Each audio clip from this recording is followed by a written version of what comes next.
Look, we are the most pro-worker city in America.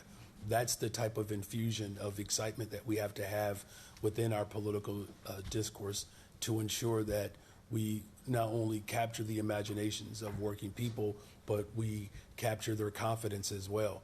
So, I'm going to continue to lead in the way in which I believe the people of this country want. Look, you have a great deal of hostility coming from the federal government.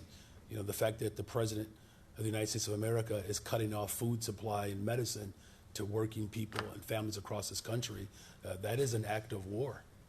And we're going to need leaders who are prepared and willing to stand up for working people, because this battle has reached our front doors all across America, where people are struggling and suffering.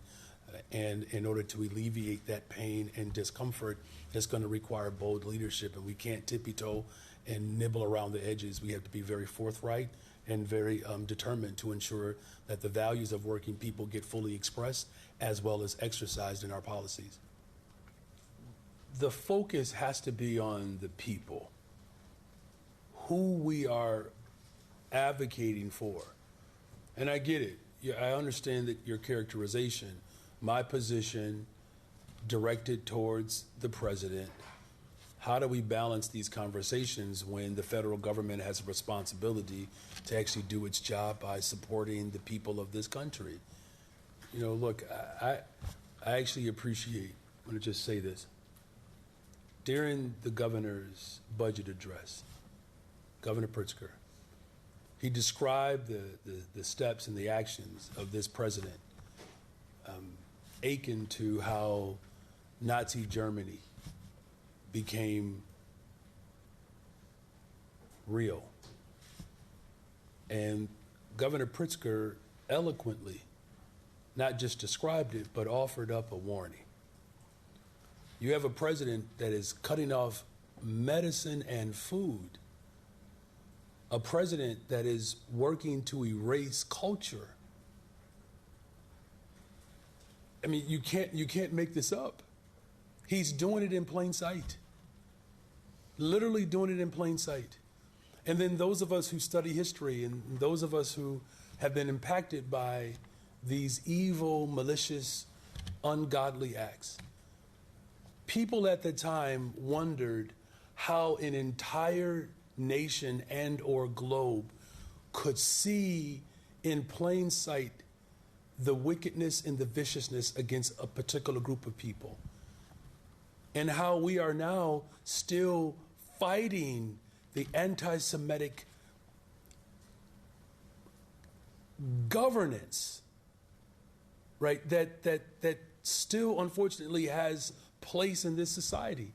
But we're also watching in plain sight the President of the United States of America carry out the playbook that was done against an entire people group, and he's doing it right here in this country against working people, erasing black folks from museums and the history and the culture, coming after leadership. And so when you ask how we balance that, you have to fight it and resist it with everything that's in you. The President of the United States of America is capturing the hopes and aspirations of working people and holding us hostage as he works to implement and annihilate democracy. And so the lawsuits that we are pushing, working collaboratively within our city to put forth a budget apparatus that protects all the investments as violent crime continues to go down in Chicago. And so this is a fight that this generation has to show up for. Other generational leadership responded in a forceful way. But if I could just be so bold here, they responded late. And too many lives were lost as a result of the late response. We have to respond much earlier than our ancestors. and to ensure that the evolution of our democracy is not interrupted simply because of the threats and the hostage holding that this administration is putting forward. And so our balance is to continue to do everything within our power to make sure that working people in the city of Chicago are loved and protected and invested in. And we're going to work with the state of Illinois to do just that.